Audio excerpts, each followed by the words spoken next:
नमस्कार दोस्तों, मैं एडवोकेट शैलेंद्र अग्रवाल।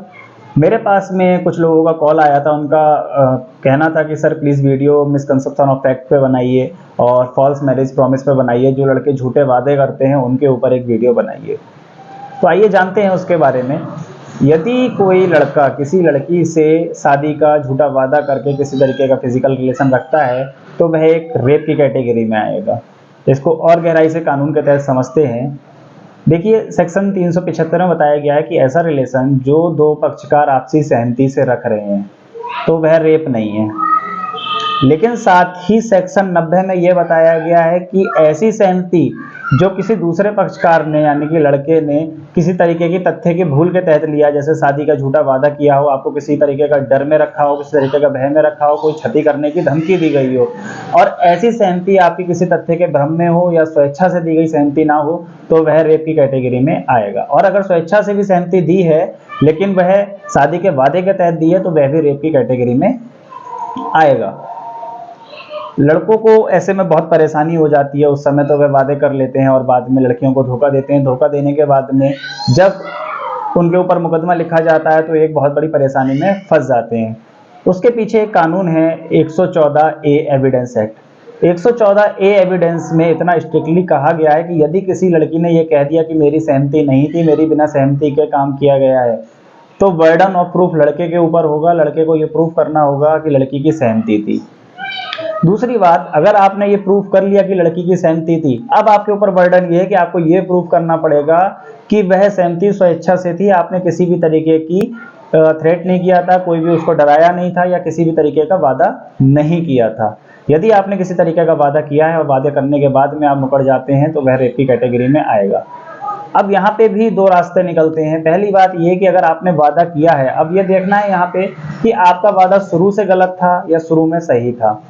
कुछ ऐसी परिस्थितियां आ जाती हैं जिस वजह से शादी नहीं हो पाती है, लेकिन आपका वादे की इंटेंशन क्या थी, ये प्रत्येक केस की परिस्थितियों पे डिपेंड करेगा कि आपके केस की परिस्थिति क्या है, किस कारणों से आप शादी नहीं कर पाए या आपने क्या कहा था, उन्होंने क्या समझा। हो सकता है आपने शादी का वादा ना किया हो, लड़की ने स्वेच्छा से ये मान लिया हो कि ये मुझसे शादी करेगा।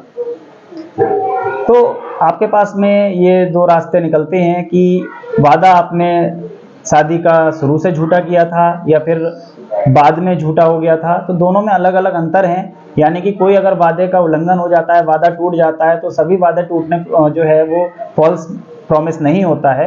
कुछ वादे सच्चे भी होते हैं लेकिन किन्हीं परिस्थिति बस जो कि लड़के कंट्रोल में नहीं होते हैं, उनके कारण रिश्ते टूट जाते हैं या वादे टूट जाते हैं, तो वह रेप की कैटेगरी में नहीं आएगा। लेकिन आपका वादा शुरू से, आपकी इंटेंशन शुरू से गलत थी और आपका शुरू से शादी करने का कोई इरादा नहीं था और आपने उसको मिसकंसेप्शन ऑफ फैक्ट करके यानी कि झूठ बोल के सिर्फ रिलेशन रखने के लिए आपने शादी का वादा किया है, तो वह रेप की कैटेगरी में आएगा। इसको हम सुप्रीम कोर्ट के दो जजमेंट के थ्रू समझेंगे। सुप्रीम कोर्ट का एक जजमेंट है दीपक गुलाटी वर्सेस छत्तीसगढ़ राज्य सन 2013। इसमें सुप्रीम कोर्ट ने कहा है यदि लड़के का इरादा शुरू से गलत नहीं था, उसका इरादा शादी करने का था, उसकी इंटेंशन शुरू से शादी करने की थी लेकिन बाद में किसी परिस्थिति से वह शादी नहीं कर पाया, तो वह रेप की कैटेगरी में नहीं आएगा। अब इसके जस्ट अपोजिट दूसरा हम केस समझते हैं अनुराग सोनी वर्सेस छत्तीसगढ़ राज्य सन 2009। इसमें सुप्रीम कोर्ट ने इसके जस्ट अपोजिट कहा। इसमें सुप्रीम कोर्ट ने कहा यदि लड़के का इरादा शुरू से शादी करने का नहीं था और उसने वादा किया है और गलत वादा किया है तो वह रेप की कैटेगरी में आएगा। तो लड़कों के आगे ऐसी बहुत समस्याएं आ जाती हैं। उस समय तो उनको बहुत अच्छा लगता है कि हमने किसी के साथ में रिलेशन रखा और रिलेशन रखने के बाद छोड़ के चले गए, फिर दूसरी जगह जाते हैं या शादी कहीं और कर लेते हैं, लड़कियों की लाइफ स्पॉइल कर देते हैं। लेकिन लड़कियों से भी मेरी एक रिक्वेस्ट है कि यदि आपने कंसेंसुअल रिलेशनशिप रखा है यानी कि सहमति से रिलेशन रखा है, लड़के ने आपसे किसी तरीके का वादा नहीं किया है, तो प्लीज़ उसके खिलाफ झूठा मुकदमा ना लिखवाएं, उसकी लाइफ खराब ना करें, उसके ऊपर 376 रेप का मुकदमा फर्जी ना लिखवाएं। आपकी डिजायर्स पूरी नहीं हो रही हैं यानी कि आप उससे शादी करना चाहते हैं लेकिन अगर वो आपसे शादी नहीं कर रहा है, अगर उसने आपसे कभी भी ऐसा कोई वादा नहीं किया है, तो उसके खिलाफ कृपया रेप का मुकदमा झूठा ना लिखवाएं। यहाँ तो आपको जवाब देना ही पड़ सकता है, साथ में ऊपर भी आपको जवाब देना पड़ेगा। ये गलत है किसी के ऊपर रेप का मुकदमा झूठा लिखवा देना। हाँ, अगर लड़के ने आपको मिसगाइड किया है और वास्तव में आपके साथ में धोखा किया है, यानी कि उसने आपसे शादी का वादा किया था और शादी का वादा करने के बाद वह मुकर गया है, तो आप को अधिकार है कि आप उसके खिलाफ मुकदमा लिखवा दें। लेकिन मैंने कुछ लड़कियां ऐसी देखी हैं कि रिलेशन में रहीं, लड़के ने उनसे कभी शादी के लिए कहा ही नहीं था, लेकिन बाद में लड़कियां खुद से ये चाहती हैं कि अब हमें इस लड़के से शादी करनी है और लड़का शादी से इनकार कर देता है, तब लड़की उसके खिलाफ रेप का मुकदमा लिखवा देती है। वह गलत है, ऐसा कृपया करके ना करें, किसी लड़के की ज़िंदगी खराब ना करें। उसने आपके साथ कोई धोखा नहीं कहा, आप लोग दोनों लोग रिलेशन में रहे हैं, कंसेंसुअल रिलेशन में रहे हैं, यानी कि दोनों आपसी सहमति से रहे हैं, स्वेच्छा से रहे हैं। इसी तरीके की और जानकारी के लिए मेरे चैनल को सब्सक्राइब करें, लाइक करें, कमेंट करें। आपका बहुत बहुत धन्यवाद।